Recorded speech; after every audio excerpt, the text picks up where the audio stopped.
Election that surprised India या पुस्तकामुळे राज्यातलं राजकारण सध्या तापलेलं आहे, कारण त्या पुस्तकानं खळबळलं। या पुस्तकात ईडीपासून सुटका करून घेण्यासाठी राष्ट्रवादीनं भाजपसोबत युती केली असं भुजबळांनी म्हटल्याचा दावा करण्यात आला। छगन भुजबळांनी मात्र या पुस्तकातले सगळे दावे फेटाळले आणि कोर्टात आव्हान देण्याचा इशारा दिला। माझ्या समोर जेवढं आहे, माझ्याबरोबर काही लोक पण होती जेव्हा ते आमच्याशी बोलले। मला ह्याच्याहून अजून जास्त काही म्हणायचं नाही आहे।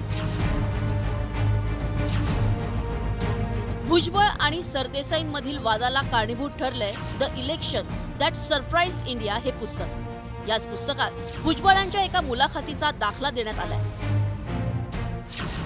ईडी पासून मुक्ती मिळवण्यासाठी भाजप सोबत गेलो। ईडी पासून सुटका म्हणजे पुनर्जन्मच।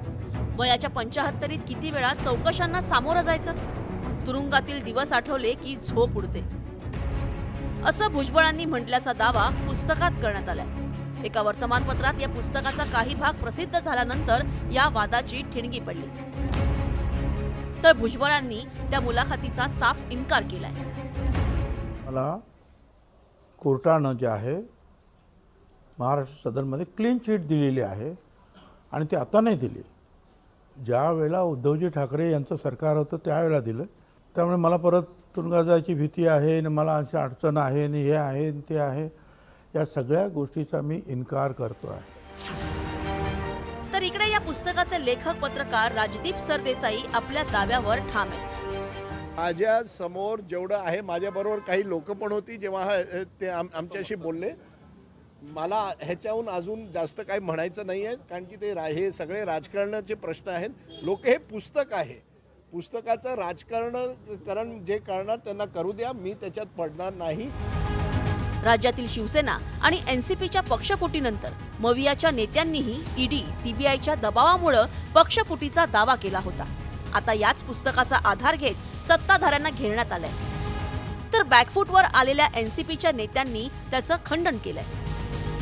जेव्हा ज्याचा उल्लेख मी नाही या पुस्तकातही केलेला आहे की वॉशिंग मशीनच्या माध्यमातून ज्यांच्यावर आरोप भारतीय जनता पक्षाने केले त्याच लोकांना वॉशिंग मशीन मध्ये टाकून भारतीय जनता पक्ष सत्ता स्थापन करते।